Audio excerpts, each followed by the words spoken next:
Hello नमस्कार साथियों, मैं रवि शर्मा स्वागत करता हूं आप सभी का आज की इस वीडियो में। आज की वीडियो में लेकर आया हूं बीएससी एग्रीकल्चर फोर्थ सेमेस्टर में जो सब्जेक्ट आता है वीड मैनेजमेंट का, तो उसी का आज ये क्वेश्चन पेपर है। ठीक है, इसकी आंसर की देने वाला हूं। तो अभी तक आप लोगों ने चैनल को सब्सक्राइब नहीं किया है तो सब्सक्राइब कर लीजिए, जिससे मैं जो वीडियो डालूंगा उसकी नोटिफिकेशन आपके पास सबसे पहले पहुंचेगी। तो पहला क्वेश्चन देख लेते हैं। इसमें पूछा गया है कि सर्वप्रथम खरपतवार शब्द का प्रयोग किसने किया था। तो इसका प्रयोग सर्वप्रथम जो है जेंथ्रोटूल, डी वाला जो है राइट हो जाएगा। इसका राइट आंसर है जेंथ्रोटूल हो जाएगा। फिर उसके बाद पूछा गया है कि पौधे जो किसी भी स्थान पर उगाते हैं उन्हें कहते हैं, उन्हें क्या कहा जाता है। तो इसका राइट आंसर हो जाएगा दोस्तों, वो हो जाएगा सी वाला। ठीक है, उसे क्या कहा जाता है, खरपतवार कहा जाता है। सी वाला इसका राइट हो जाएगा। फिर उसके बाद पूछा गया है कि खरपतवार विज्ञान का जनक किसे कहा जाता है। तो इसका राइट आंसर हो जाएगा दोस्तों, वो हो जाएगा सी वाला। ठीक है, जेंथ्रोटूल हो जाएगा। फिर उसके बाद चलते हैं अगले प्रश्न पर। इसमें पूछा गया है कि खरपतवार जो कृषित खेत में उगते हैं उन्हें कहते हैं। तो उन्हें क्या कहा जाता है।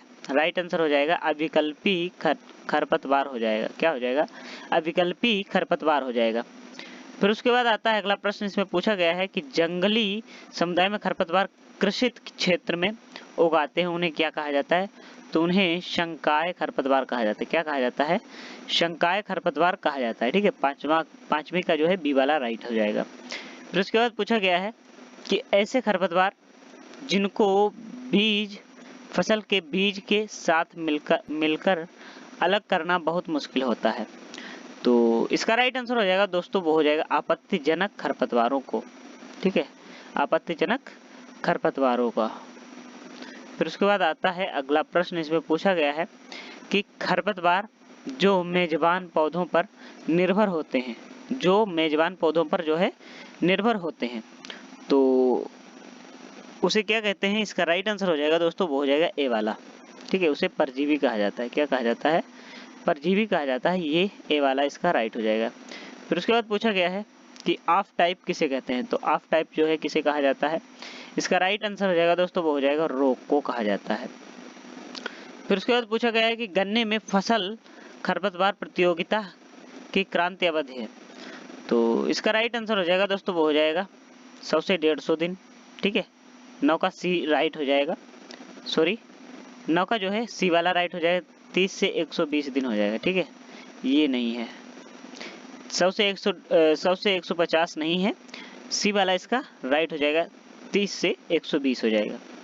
फिर उसके बाद चलते हैं अगले प्रश्न पर। इसमें पूछा गया है कि गेहूं में फसल खरपतवार प्रतियोगिता की क्रांति अवधि है।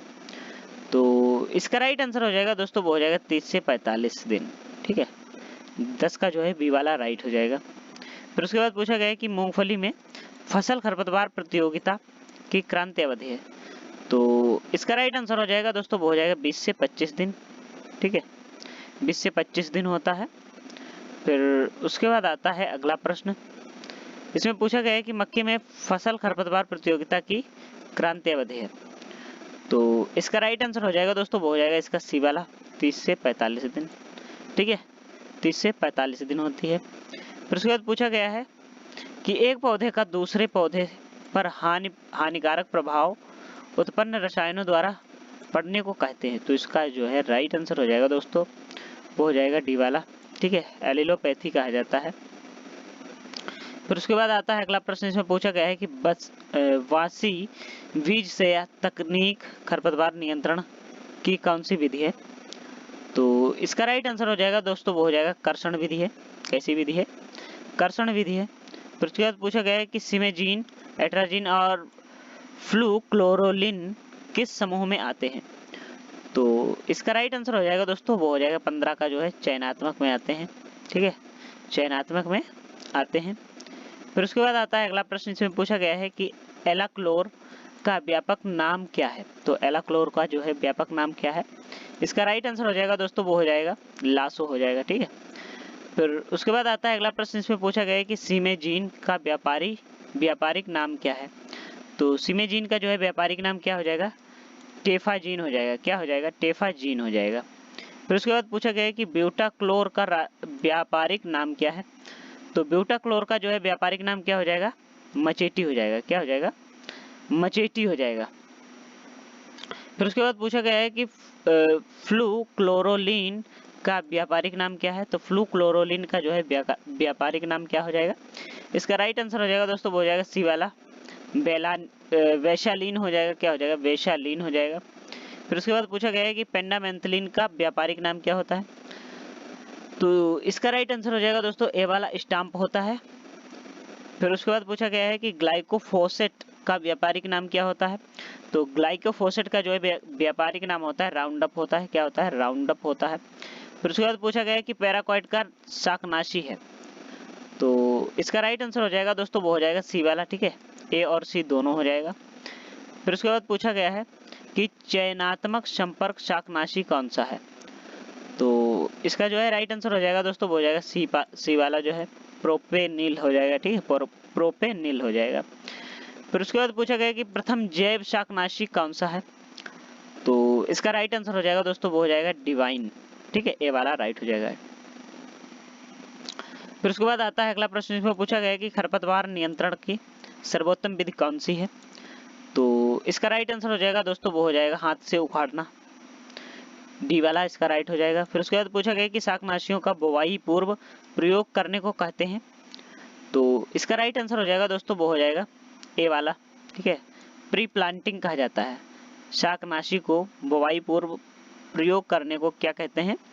प्री प्लांटिंग कहा जाता है। फिर उसके बाद पूछा गया है कि शाकनाशियों का बुवाई बाद तथा अंकुरण पूर्व प्रयोग कहलाता है।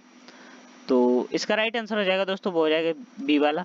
ठीक है, प्री इमरजेंस कहलाएगा। फिर उसके बाद आता है अगला प्रश्न, इसमें पूछा गया है कि शाकनाशियों का प्रयोग अंकुरण के बाद करने को कहते हैं। तो इसको क्या कहा जाता है? सी वाला इसका राइट आंसर हो जाएगा, पोस्ट इमरजेंस हो जाएगा। क्या हो जाएगा? पोस्ट इमरजेंस हो जाएगा। फिर उसके बाद पूछा गया है कि निम्न में से कौन सा बुवाई पूर्व शाकनाशी है? तो इसमें से जो है कौन सा बुवाई पूर्व शाकनाशी है? इसका राइट आंसर हो जाएगा फ्लूक्लोरेलिन हो जाएगा। ठीक है, फ्लूक्लोरेलिन हो जाएगा। फिर उसके बाद पूछा गया है कि निम्न में से कौन सा शाकनाशी बुवाई के बाद तथा अंकुरण के पूर्व प्रयोग होता है? तो इसका राइट आंसर हो जाएगा दोस्तों, वो हो जाएगा एट्राजिन हो जाएगा। फिर उसके बाद आता है अगला प्रश्न, इसमें पूछा गया है कि निम्न में से कौन सा शाकनाशी खड़ी फसल में प्रयोग होता है? तो इसका राइट आंसर हो जाएगा दोस्तों, वो हो जाएगा 2,4-D। ठीक है, 2,4-D इसका राइट आंसर हो जाएगा। फिर उसके बाद पूछा गया है कि खरपतवार की वृद्धि के दौरान सर्वोत्तम निराई गुड़ाई का समय है। तो इसका राइट आंसर हो जाएगा दोस्तों, वो हो जाएगा सी वाला, ए और बी दोनों हो जाएगा। फिर उसके बाद पूछा गया कि निम्न में से कौन खरपतवार बाजरा में परजीवी है? तो इसका राइट आंसर हो जाएगा दोस्तों, वो हो जाएगा डी वाला, स्ट्राइगा स्पेसीज हो जाएगा। फिर उसके बाद पूछा गया कि कौन सा यांत्रिक खरपतवार नियंत्रण है? तो इसका राइट आंसर हो जाएगा दोस्तों, वो हो जाएगा सी वाला। ठीक है, फसल चक्र हो जाएगा। फिर उसके बाद पूछा गया है कि निम्न में से कौन सी खरपतवार नियंत्रण विधि कर्षण विधि नहीं है? तो इसका राइट आंसर हो जाएगा दोस्तों, वो हो जाएगा शाकनाशी का प्रयोग। फिर उसके बाद पूछा गया है कि वे रासायनिक जिनसे पौधे खरपतवार नष्ट होते हैं। तो इसका राइट आंसर हो जाएगा दोस्तों, वो हो जाएगा ए वाला, शाकनाशी हो जाएगा। फिर उसके बाद पूछा गया है कि मोथा का जो है वैज्ञानिक नाम क्या होता है? तो इसका राइट आंसर हो जाएगा दोस्तों बी वाला। ठीक है, साइप्रस रोंटस हो जाएगा। ठीक है, रोंडस हो जाएगा। फिर उसके बाद पूछा गया है अगला प्रश्न, इसमें पूछा गया है कि कृष्ण नील का जो है वैज्ञानिक नाम क्या है? तो इसका राइट आंसर हो जाएगा दोस्तों, वो हो जाएगा सी वाला, अनागैलिस आर्वेंसिस हो जाएगा। क्या हो जाएगा? अनागैलिस आर्वेंसिस हो जाएगा। फिर उसके बाद पूछा गया कि चौलाई का वैज्ञानिक नाम क्या होता है? तो इसका राइट आंसर हो जाएगा अमरेंथस वार्डिस हो जाएगा। फिर उसके बाद पूछा गया है कि हिरनखुरी का वैज्ञानिक नाम क्या होता है? तो इसका जो है बी वाला राइट हो जाएगा, क्वाम्बो लबुलस आर्वेंसिस हो जाएगा। ठीक है, फिर उसके बाद पूछा गया है कि मकोए का वैज्ञानिक नाम क्या होता है? तो इसका राइट आंसर हो जाएगा दोस्तों, वो हो जाएगा सी वाला, सोलेनम नाइग्रम हो जाएगा। फिर उसके बाद आता है अगला प्रश्न, इसमें पूछा गया है कि फसल खरपतवार प्रतियोगिता किसके लिए होती है? तो इसका राइट आंसर हो जाएगा दोस्तों, वो हो जाएगा डी वाला, ये सभी जो है पोषक तत्व जल प्रकाश। ठीक है, तो ये सभी वाला राइट हो जाएगा। फिर उसके बाद पूछा गया है कि क्या खरपतवार एक अवांछित पौधा है? तो इसका राइट आंसर हो जाएगा दोस्तों वो हो जाएगा हाँ। फिर उसके बाद पूछा गया है कि खरपतवारों के कारण हानि होती है, तो इसका राइट आंसर हो जाएगा दोस्तों वो हो जाएगा डी वाला, ये सभी हो जाएगा। ठीक है, पैदावार में हानि, जल हानि और गुणवत्ता में हानि। फिर उसके बाद पूछा गया है कि खरपतवार प्रबंधन का सिद्धांत कौन सा है, तो इसका राइट आंसर हो जाएगा दोस्तों वो हो जाएगा डी वाला। ठीक है, ये सभी हो जाएगा, रोकथाम, नियंत्रण, उन्मूलन। ठीक है, ये सभी हो जाएगा। आप लोगों ने अगर अभी तक वीडियो को लाइक नहीं किया है तो लाइक कर दीजिए, क्योंकि आप लोग बात को भूल जाते हैं, क्योंकि व्यूज तो बहुत आ जाते हैं लेकिन लाइक और सब्सक्राइबर नहीं बढ़ते हैं, कमेंट भी नहीं करते हो आप लोग, तो कमेंट कर देना। ठीक है, वीडियो को लाइक कर देना, सब्सक्राइब नहीं किया तो सब्सक्राइब कर लेना, जिससे मैं जो वीडियो डालूंगा उसकी नोटिफिकेशन भी आपके पास सबसे पहले पहुंचेगी। फिर उसके बाद आता है एजालोपिनेटा क्या है, तो एजालोपिनेटा क्या है, इसका राइट आंसर हो जाएगा दोस्तों वो हो जाएगा ए वाला, फर्न है। क्या है, एक फर्न है। फिर उसके बाद पूछा गया कि शुष्क क्षेत्र के खरपतवारों की विशेषता क्या होती है, तो इसका राइट आंसर हो जाएगा दोस्तों वो हो जाएगा डी वाला, ये सभी हो जाएगा। ठीक है, गहरी जड़, श्लेष्मा युक्त तना और रायेदार हेयरनेस। ठीक है, फिर उसके बाद पूछा गया है कि हार्श होइंग और हस्बेंड्री से कौन जुड़ा है, तो इसका राइट आंसर हो जाएगा वो हो जाएगा जेंथ्रोटूल जुड़े हैं। फिर उसके बाद पूछा गया कि खरपतवार रोकथाम का पहला नियम क्या है, तो इसका राइट आंसर हो जाएगा दोस्तों वो हो जाएगा बी वाला, साफ बीज। फिर उसके बाद पूछा गया है कि किस फसल में ठहरे हुए पानी में बैलों द्वारा अंतः क्रिया करते हैं, तो इसका भी राइट आंसर हो जाएगा ए वाला। ठीक है, फिर उसके बाद पूछा गया है कि शाकनाशी, ठीक है, फिर उसके बाद पूछा गया है कि शाकनाशी के रूप में प्रयोग होने वाला प्रथम रासायनिक कौन सा है, तो ये हो जाएगा 2,4-D।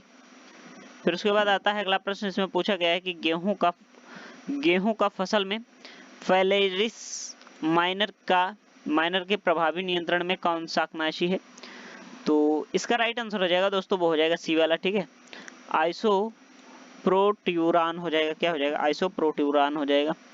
फिर उसके बाद पूछा गया है कि पर्यावरण के अनुकूल कौन सी खरपतवार नियंत्रण विधि है, तो इसका राइट आंसर हो जाएगा दोस्तों वो हो जाएगा जैविक विधि है। फिर उसके बाद पूछा गया है कि निम्न में से कौन सी शाकनाशी व्याप्त एवं स्थानांतरित है, तो इसका राइट आंसर हो जाएगा दोस्तों वो हो जाएगा ग्लाइफोसेट हो जाएगा। ठीक है, ग्लाइफोसेट हो जाएगा। फिर उसके बाद पूछा गया है कि किस वर्ष में राउंड अप का प्रयोग आरंभ हुआ, तो इसका जो है राइट आंसर हो जाएगा दोस्तों वो हो जाएगा ए वाला। ठीक है, 1974 में राउंड अप का प्रयोग आरंभ हुआ। फिर उसके बाद आता है अगला प्रश्न, इसमें पूछा गया है कि नाइट्रोफेंस का व्यापारिक नाम क्या है, तो इसका जो है बी वाला राइट हो जाएगा, टोक E25 हो जाएगा। फिर उसके बाद पूछा गया कि वाष्पीकरण से किस देश से अधिक नुकसान होता है, ठीक है, किस दशा में जो है सबसे अधिक नुकसान होता है, तो इसका राइट आंसर हो जाएगा वो हो जाएगा ए वाला, गर्म दशा में। फिर उसके बाद पूछा गया कि शाकनाशी किस स्थिति में मृदा से अधिक मजबूती से बंधे होते हैं, तो इसका राइट आंसर हो जाएगा दोस्तों वो हो जाएगा शुष्क से। ठीक है, फिर उसके बाद पूछा गया है कि किस मृदा में शाकनाशी का निक्षालन अधिक होता है, तो इसका राइट आंसर हो जाएगा दोस्तों वो हो जाएगा ए वाला। ठीक है, रेतीली मृदाएं। ठीक है, कैसा हो जाएगा, रेतीली मृदाएं हो जाएगा। फिर उसके बाद पूछा गया है कि शाकनाशी का प्रयोग किसे नष्ट करने के लिए किया जाता है, तो किसे नष्ट करने के लिए किया जाता है। फिर उसके बाद आता है अगला प्रश्न, इसमें पूछा गया है कि इसका राइट आंसर हो जाएगा ए वाला। ठीक है, पौधे। फिर उसके बाद आता है अगला प्रश्न, इसमें पूछा गया है कि संरक्षित वातावरण में शाकनाशी से नुकसान का खतरा किसे होता है, तो इसका राइट आंसर हो जाएगा दोस्तों वो हो जाएगा बी वाला। ठीक है, निक्षालन से होता है। फिर उसके बाद पूछा गया है कि निम्न में से किसके साथ रसायनों का प्रयोग करके रासायनिकरण करते हैं, तो इसका राइट आंसर हो जाएगा दोस्तों वो हो जाएगा बी वाला, सिंचाई जल से। फिर उसके बाद आता है अगला प्रश्न, इसमें पूछा गया है कि कौन सी फसल ट्राइजीन्स तथा एलिफैटिक्स के जैव परख के लिए संकेत है। ठीक है, तो यहाँ पर दोस्तों ये थोड़ा धुंधला दिख रहा है, तो साफ दिखाई नहीं दे रहा है, तो इसका जो है राइट आंसर हो जाएगा वो हो जाएगा चुकंदर। फिर उसके बाद आता है अगला प्रश्न, इसमें पूछा गया है कि 2 हेक्टेयर सोयाबीन में एलाक्लोर का छिड़काव 1 लीटर हेक्टेयर की दर से किया कितनी मात्रा होगी? तो इसका राइट आंसर हो जाएगा दोस्तों, वो हो जाएगा ए वाला, ठीक है, 4 लीटर हो जाएगा। फिर उसके बाद पूछा गया है कि लेंटाना को नियंत्रण करने हेतु कौन सा शाकनाशी सर्वोत्तम है? तो इसका राइट आंसर हो जाएगा दोस्तों, वो हो जाएगा ग्लाइसोफोसेट हो जाएगा, ठीक है, ग्लाइसोफोसेट हो जाएगा। फिर उसके बाद पूछा गया है कि वह खरपतवार जो गन्ने के रस की गुणवत्ता कम करता है। तो इसका राइट आंसर हो जाएगा दोस्तों, वो हो जाएगा ए वाला, एजिनेटिया इंडिका हो जाएगा, ठीक है, एजिनेटिया इंडिका हो जाएगा। लूसर्न का एक परजीवी है, तो इसका राइट आंसर हो जाएगा दोस्तों, वो हो जाएगा कस्कुटा स्पीसीज हो जाएगा, ठीक है, कस्कुटा स्पीसीज हो जाएगा। फिर उसके बाद पूछा गया कि गेहूं की फसल में मेट्रीब्यूजिन प्रभावी है। तो इसका राइट आंसर हो जाएगा, वो हो जाएगा 15 डेज। फिर उसके बाद पूछा गया है कि खरपतवार अनुसंधान निदेशालय कहाँ स्थित है? तो ये जबलपुर में स्थित है, इसका ये डी वाला राइट हो जाएगा। फिर उसके बाद पूछा गया है कि भारतीय खरपतवार विज्ञान सोसाइटी की स्थापना हुई है, तो कब हुई थी? इसका राइट आंसर हो जाएगा 1968, ठीक है, 1968 में हुई थी। फिर उसके बाद पूछा गया कि निम्नलिखित में से कौन सा खरपतवार बहुवर्षीय है? तो इसका जो है कौन सा खरपतवार जो है बहुवर्षीय है? इसका राइट आंसर हो जाएगा दोस्तों, वो हो जाएगा इसका ए वाला, ठीक है, कांस हो जाएगा। फिर उसके बाद पूछा गया है कि निम्न में से कौन सा खरपतवार द्विवर्षीय है? तो इसका भी राइट आंसर हो जाएगा दोस्तों, वो हो जाएगा जंगली गाजर। फिर उसके बाद पूछा गया है कि निम्न में से कौन सा खरपतवार 1 वर्षीय है? तो इसका राइट आंसर हो जाएगा दोस्तों, वो हो जाएगा जंगली गाजर हो जाएगा, ठीक है। फिर उसके बाद आता है अगला प्रश्न, इसमें पूछा गया है कि खरपतवार का राजा कौन है? तो इसका राइट आंसर हो जाएगा दोस्तों, वो हो जाएगा पामर अमारेंथ हो जाएगा, ठीक है, पामर अमारेंथ हो जाएगा। फिर उसके बाद पूछा गया है कि फेलेरिस माइनर का परीक्षण भार है, तो इसका राइट आंसर हो जाएगा 2 ग्राम है। कितना है? सी वाला राइट हो जाएगा, 2 ग्राम है। आप सभी को ये वीडियो कैसा लगा है कमेंट बॉक्स में जरूर बताइए, और हो सकता है इसमें से कोई सा भी क्वेश्चन जैसे गलत हो, ठीक है, हम ये नहीं कह रहे हैं कि ये गलत होगा इसमें से, लेकिन हमारे हिसाब से इसमें कोई भी क्वेश्चन गलत नहीं है। तो यदि आपको ऐसा लगता है कि कोई क्वेश्चन गलत है, तो उसका जो है आपको फिर सही आंसर भी पता होता है, तो उसको आपको जो है कमेंट बॉक्स में लिख देना है, ठीक है, क्योंकि उससे क्या होगा कि जो और कोई बच्चे देखेंगे तो उनको जो है फायदा होगा। तो किसी न किसी की तो हेल्प करते रहना चाहिए। तो आप सभी को ये वीडियो कैसा लगा है कमेंट बॉक्स में ज़रूर बताइए, और चैनल को अगर अभी तक सब्सक्राइब नहीं किया तो सब्सक्राइब कर लीजिए, जिससे मैं जो वीडियो डालूंगा उसकी नोटिफिकेशन आपके पास सबसे पहले पहुंचेगी। और मिलते हैं किसी नेक्स्ट वीडियो में, तब तक के लिए जय हिंद, जय भारत, राम राम।